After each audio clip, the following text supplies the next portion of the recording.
Hi everybody, my name's Cherry. I'm a dentist currently working in paediatric dentistry at the Royal London Dental Hospital. It's great to be here at the National Health Careers Conference. It would be great if you could share your thoughts on the hashtag Health Careers Live. So a little bit about me. I graduated in 2014 from Manchester Dental School following 5 years of training, which culminated in a bachelor's degree in dental surgery. I then completed a year of dental foundation training, which is mandatory in the southwest region of London, and moved around a little as I was keen on doing some hospital-based jobs in oral maxillofacial surgery. I also worked as a community dentist before settling in my current hospital job, working with children up to the age of 16. Where I work, we provide a variety of treatments chairside, but we also treat a number of children who are unable to cope with treatments in the chair under general anaesthetic. So why did I choose to become a dentist? I think for someone applying to dentistry, it may be very hard to fully appreciate the vocation until you're a qualified dentist. So for me, the most important parts about dentistry is that it's a very hands-on profession. We're essentially performing very delicate surgery in a confined space in the mouth. So it's an excellent profession for those of us who enjoy working with our hands, particularly if you are someone who loves playing an instrument, making or building things, drawing or sewing, or playing certain sports that requires good hand-eye coordination, just to name a few. So if you are those kind of people, then you'll most likely find this job very rewarding.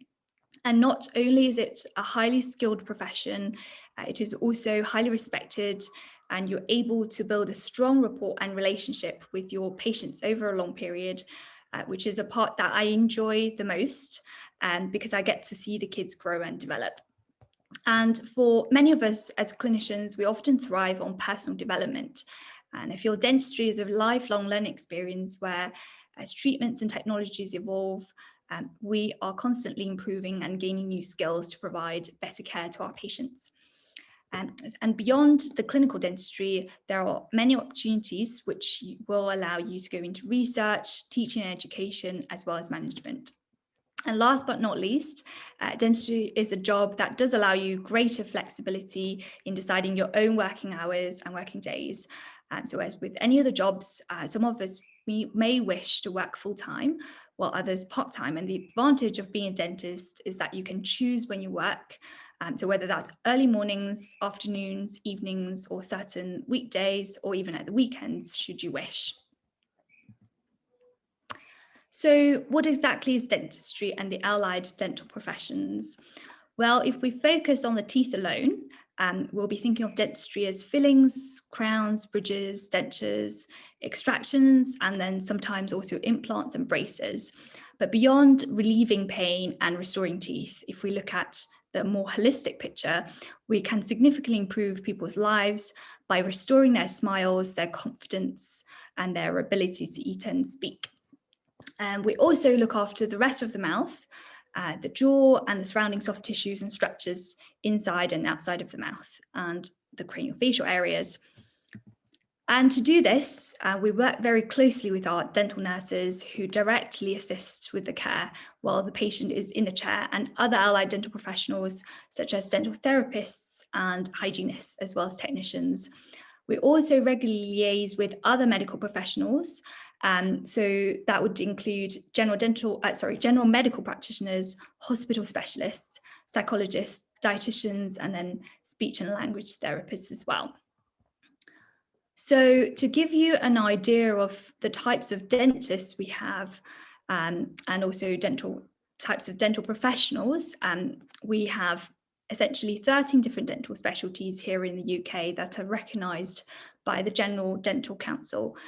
So while the majority of us may choose to work as general dentists, some of us will actually want to specialise, and these specialties will include The more clinical ones, which are prosthodontics, oral surgery, oral medicine, orthodontics, pediatric dentistry, periodontics, endodontics, restorative dentistry, and special care dentistry. And also behind the scenes, we also have dental public health, oral microbiology, oral and maxillofacial pathology, and oral and maxillofacial radiology. And any of these dentists may work with a dental therapist or dental hygienist who will have a shorter course of training and thus perform a slightly more limited range of dental treatments, such as treatments of baby teeth, certain treatments of adult teeth, and then also dental cleaning, as we all know. And they're the ones who are going to help us to provide care to our patients. And finally, a large part of dentistry will rely on our dental laboratory technicians, who will get to know very well and will get to know their work very well as well. And they're very highly skilled at making very realistic looking crowns, bridges, and dentures.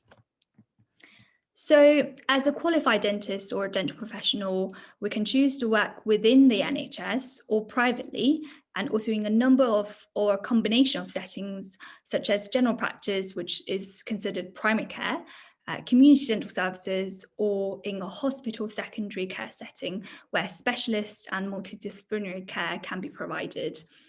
And you can find a range of professionals with different training and experiences working together in each of these settings. So the training in the UK encompasses 5 years of undergraduate training and a further year of dental foundation training, which is mandatory, which allows you to fully register as a dentist with the General Dental Council.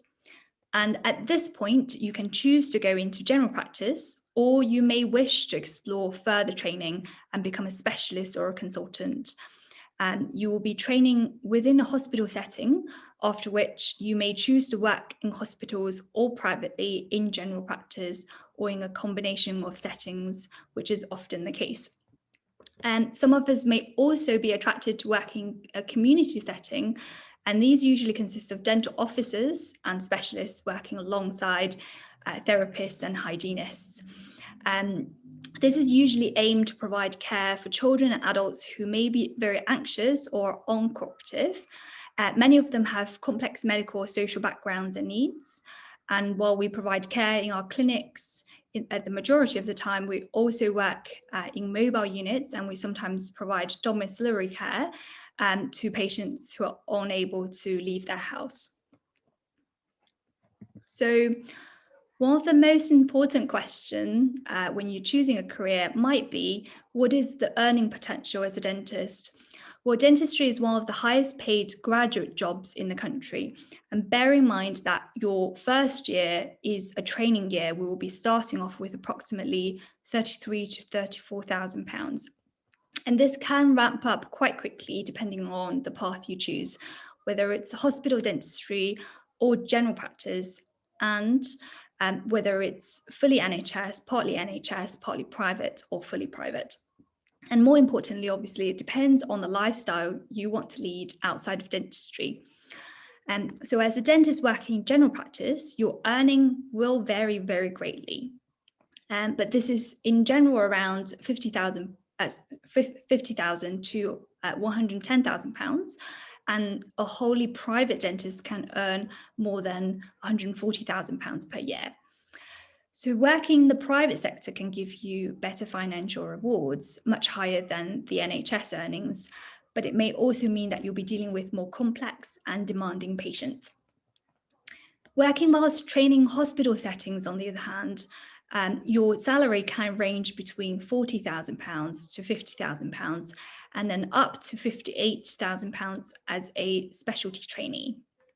And hospital consultants working full-time in the NHS can earn around £100,000, and this will vary, again, depending on years of seniority and experience.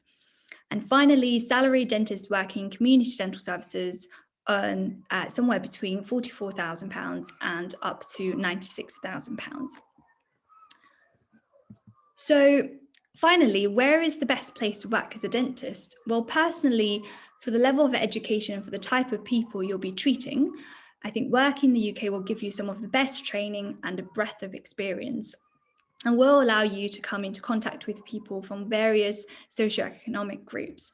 And you'll find some who have been able to afford excellent dentistry from the very beginning, while others who you will need to be doing a lot of work on. If you want experience of dentistry and if you want to treat people and help people, working in the UK is a great place. But I think often our decision making will be based on personal and family circumstances. So I'd say work where you're happy, and I wish you the best of luck in your careers.